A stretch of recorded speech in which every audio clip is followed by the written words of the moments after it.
Yo les gars, dans cette vidéo on parlait de 3 choses yi nga xamanteni bëggon na ko xam à mes débuts quand je me lançais donc dans l'e-commerce. Suma ko xamone peut-être yenn erreur yi ma defoon tamit duma ko def. Miser sur les compétences au lieu de miser sur les profils, manam xaliss. Alors beaucoup de gens tay ni suñuy lancé wu donc erreur bobu lañuy def dañuy miser li nga xamanteni mom moy xaliss, ouais je veux faire ça, je veux faire ça, d'accord. Mais en retour yow qu'est-ce que tu donnes pour avoir cela? Man erreur bobu la def moy doga lancer wu. Donc voilà, comme tout jeune xam nga dañuy gis gars yi di woné parce que à ce temps-là je voyais les Yomi Denzel, yéen a ma gën a xam, vous connaissez surtout Yomi Denzel, gars yi di def ay chiffres extraordinaires xam nga, mais c'était dans le domaine, c'était dans le dropshipping en fait. Et moi je voulais faire pareil. Je voyais des Africains qui le faisaient, mais très peu. Je voyais même une vidéo boo xam ne Ibrahim Kamara defoon na ko sur YouTube. J'ai suivi cette vidéo là, donc ça m'a encore plus motivé. Je pense que c'était en 2020, tu vois, 2021 et tout ça, donc carrément. Donc tu vois, les man dal am nu ma gisee dashboard yi affaire yooyu noonu, donc comme tout jeune da ngay bëgg def comme ñoom, tu vois yow tellement tu es envoûté par l'argent que tu ne cherches même pas à chercher l'essentiel. Donc foofu noonu j'ai fait beaucoup d'erreurs, donc j'ai créé des boutiques par-ci par-là, plusieurs boutiques créées naa ko mu flop, tu vois un peu. Donc dama obligé tëj ko désactiver ko carrément, et sachant que Shopify mu doon prélever, donc ma désactiver ko donc noonu laa def. Donc j'ai créé plusieurs boutiques yoo xamante ni franchement dafa flop quoi, et ça j'en ai jamais parlé. Donc tout simplement parce que bu may doog a démarrer xaalis laa doon jiital. Et comme ni ñu koy waxee rek dans un business, donc ki nga xamante ni moom moo la ëpp lu muy def chiffre mooy ki nga xamante ni il a beaucoup de choses dans la tête yi nga xamante ni yow amoo ko. Yaa ngi comprendre? Donc c'est important bu ngeen di lancer aussi commerce ngeen bàyyi xel si compétences yi. Nu ma koy wax tout le temps, mais même les gens yi nga xam ne damay di former si e-commerce, je leur dis carrément, il y a une partie où on parle de développement personnel, je leur dis carrément que nekkul forcément xaalis ngeen war a viser en fait, même bu fekkee objectif final bi xaalis lay doon, ok, mais vous devez viser sur les compétences, savoir comment rechercher un produit, comment un bon produit, comment créer un site professionnel, parce qu'ils se voient du n'importe quoi. C'est pourquoi dans la formation j'ai été tellement sévère les gars. Voilà, donc qui de formation force di nga créer site bu may créer comme man nu ma koy defee di nga ko defee noonu forcément, parce que les clients ils sont pas bêtes. Bu ñu duggee ci site boo xamante ni c'est pas bien fait dañuy xam ne lii c'est pas bien fait, c'est pas sérieux, ça donne pas confiance. Donc c'est très important ngeen mën loolu noonu. Moo tax ma leen miser leen sur compétence yi, parce que au début man j'avais pas ça, dama doon dem noonu à l'aveuglette, moo tax j'ai perdu beaucoup d'argent, j'ai perdu du temps, j'ai perdu de l'énergie, tu vois un peu. Et loolu noonu peut-être yow boo bàyyee xel loolu noonu, donc yow peut-être dina la sauver ci benn côté, maanaam nga miser ci compétence, fexeel ba xam le maximum de choses possibles. Ak ngay personnaliser benn thème personnel, comment personnaliser la FAQ, comment personnaliser, comment ajouter des avis avec Jojumi, etc. xam lan yan critère la boutique war a am. D'ailleurs defoon naa ci benn vidéo la fois passée di wane un peu yan critère la boutique e-commerce buy chiffré war a am, ok, yoo xam ne c'est primordial. Donc il faut miser sur la compétence en fait. Man erreur boobu noonu laa defoon, je vais pas trop miser sur les compétences. Dama doon jiital xaalis, ouais je dois faire 1 million, je dois faire 2 millions, 5 millions et tout ça. Voilà, et je dois dire que j'ai fait beaucoup d'erreurs yi nga xamante ni peut-être su ma jëloon sama temps tuuti gën a miser ses compétences, donc yooyu du ma dal. Donc c'est par la suite ma commencé am expérience yu bëri. Voilà, après aujourd'hui je pense que c'est son 5e année bu ma lancé wu ba léegi. Il a commencé di gis véritablement ay kii, parce que commencé naa yàgg si biir, moo tax ma lay wax yow mi nga xamante ni yaa ngi doog a lancé wu bul ne te compare pas aux autres en fait, parce que yaa ngi doog a démarrer. Man différence lu may différencier ak yow mooy genre man je me suis lancé bien avant que toi, je me suis lancé bien avant que toi. Donc erreur boobu noonu il faut ngeen bàyyi ci xel, mooy ngeen di miser ci xaalis au détriment des compétences, parce que compétence bi comme ni ko waa ji di waxee rek, remplissez vos têtes et laissez vos têtes remplir vos postes. Benn waay bu koy wax sur TikTok. Je pense que c'est à miser sur les compétences. Donc il faut que ngeen am compétence boobu mooy ne permettre ngeen mën a am li nga xamante ni moom mooy xaalis, et ça viendra naturellement. Deuxième chose bi nga xamante ni j'aurais aimé le savoir moom mooy le choix des bons produits. Les gars dama la gën a bëri man bu may doog a démarrer, genre je choisissais n'importe quoi, man produit bu ma gis rek yaakaar naa ne day dox. Surtout quand tu entres sur YouTube, short, wala yu demee noonu, parce que wala sur TikTok sax parfois tu vois des gens ouais idée de business whatever. Léegi man damay gis benn produit genre c'est même pas à faire le nécessaire, man damay ñëw rek lancer defar kii jënd quantité bu bëri ñëw fa ma jënd 100 pièces 200 pièces ma ñëw après j'aurai du mal à écouler le produit, simplement parce que j'ai pas prêté attention aux critères yi nga xam ne produit war na ko am, produit gagnant, ok, ak présentation bi. parce que dafa am critères yi nga xam ne la ñuy xàmmee benn produit boo xam ne produit winner la produit bon parce que tous les produits sont winners en fait tous les produits sont winners en fait ils règlent des problèmes yaa ngi comprendre mais dafa am produit yi nga xamante ni dafa am niche bu ñu bokk dafa am produit yi nga xam ne critères yi ñu am yee amuñu ko c'est là la différence mais d'autres questions da nga gis benn produit ñu koy jaayee 200 francs en Chine wala benn fournisseur local di ko jaayee à 1000 francs que tu peux vendre à 6000 7000 francs nga def loolu non ça se passe pas comme ça affaire ni muy demee mooy tu regardes une niche boo xamante ni si nga bëgg a exploiter parce que y a beaucoup de niches y a beaucoup de catégories par exemple quand tu es dans la niche beauté nga xam ne bokk na si niche yi nga xamante ni ñoom ñoo gën a full dos comme nañ ko du ko gars yi di waxee y a plein de choses à se faire man niche boobu maa ngi si biir ok donc tu regardes un produit qui règle un problème spécifique yaa ngi comprendre boo xoolee loolu pare nga jéem a xool naka ngay mettre en valeur produit bi ok que ça soit dans les créatifs si vidéo publicitaire nga utilisé que ce soit si valeur ajoutée bi mais man defu moom loolu en fait man dama doon gis benn produit rek 200 300 500 1000 francs yomb na ma jënd ko tu vois un peu de un defu moon étude du marché de deux xoolu moon produit ba xam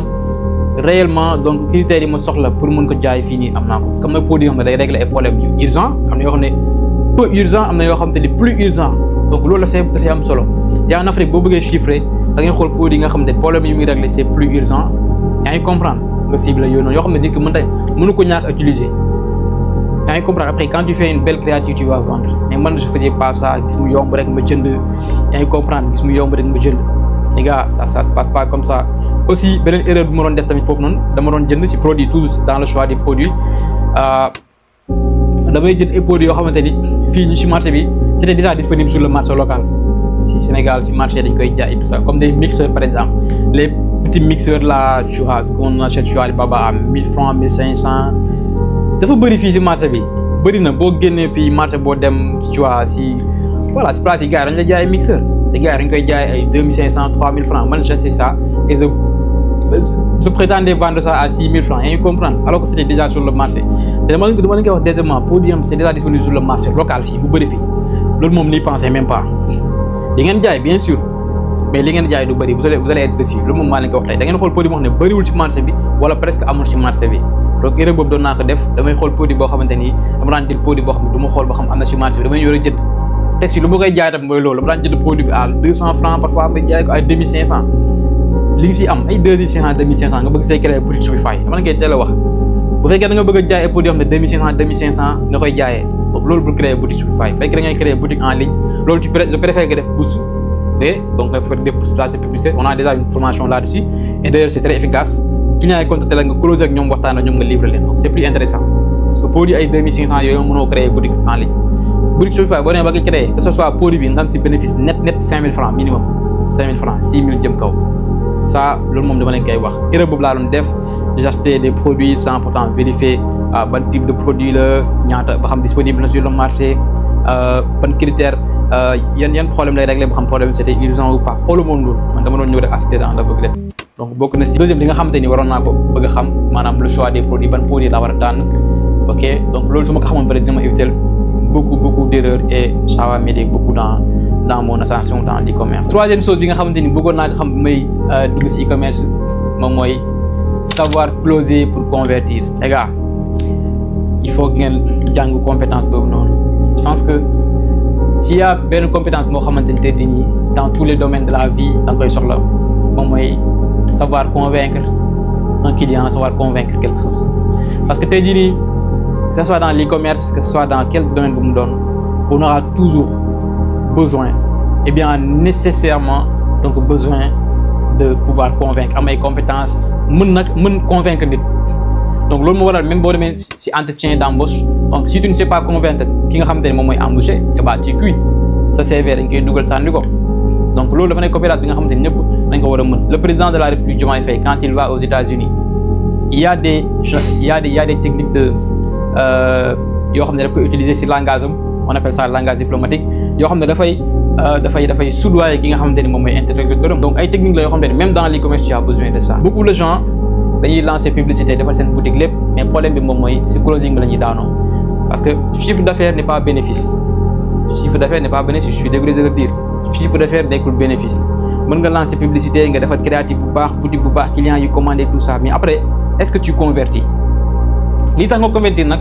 mu ngi dépendre si yow sa technique bi ngay appliquer pour mën a convaincre client yi. Quand tu appelles le client, comment tu t'y prends? Bonjour monsieur, man je vous dis carrément loolu bu fekkee mënoo leen ko da ngeen am ay 10 commandes wala 11 commandes de chiffre d'affaires 100 000 francs, vous vous retrouvez à faire une vente ou bien 2 ventes. Vous vous retrouvez avec 15 000 francs ou 20 000 francs. Alors que vous devez faire 100 000 francs. Donc vous perdez des ventes comme ça. Alors que les publicités aujourd'hui ça coûte cher. Aussi il y a Shopify, l'abonnement Bilaykhar. Quand vous appelez le client de grâce, les gars, ça j'insiste beaucoup sur ça, c'est ma formation. On a une partie dédiée à ça, comment closer et vendre les clients. Insister sur le fait que le produit, client bi fexé leen bu ngeen ko woowee ne leen ko produit bi ni boko jëlul tu vas rater ta vie. Carrément il faut pas donner l'impression de douter sur votre produit en fait. Beaucoup de ces détails parce que les gens sont membres de formation ils me mérite tout ça, mais il faut gagner des compétences. Ngeen xam naka ngeen di convaincre les clients bi client bu leen ko may dara dès du moment que client bi jënd ce produit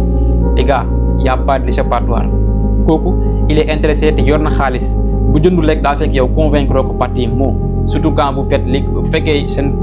closing, vous pouvez gérer tout ça. Vu que moi actuellement, donc, le closing zéro direct, je peux gérer, l'entreprise peut gérer, moi, le client, il développe.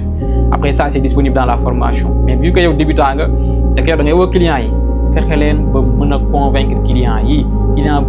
qui sur ce site, il est appelé à acheter par force. Je suis désolé.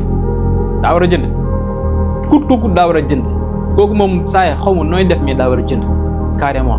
Donc lolo aussi bu may doog démarrer problème boobu amoon naa ko parce que voilà dama doon woo client allo bonjour ça va da nga commandé lii ak wax bu xajam bu ma koy waxee tu vois je donnais l'impression que je connais pas le produit dama tayal wala demee noonu waaw non da ngaa juum sama rakk moo commandé bon après dinaa la woowaat yaa ngi comprendre alors que il veut donc foofu nag man dama xawoon a lewet quoi en fait j'appelle le client bonjour monsieur ça va yaa commandé lii nii mu ne la waaw nga ne ko waaw livraison bi mu ne la non ah damay fay livraison ok bon après dinaa la woowaat kooku du mu déggaat mu léegi damay dem ba siisu sax parce que je misais pas si li nga xamante ne moom mooy les techniques pour convaincre les clients et pour me comprendre loolu ba léegi beaucoup de choses ont changé considérablement. Donc conseil yi laa ñu woon partage ak yéen 3 heures yi nga xam ne daan naa ko def muy doog a débuter ci e-commerce et je pense que tey jii nii képp kuy débuter donc conseil dina amal njëriñ bu baax a baax nga bàyyi si xel si tu veux voir bien sûr ton business exploser. N'hésitez pas à vous abonner surtout ngeen like vidéo bi les gars like. N'hésitez pas à liker mais surtout ngeen commenter et on se retrouve pour une prochaine vidéo.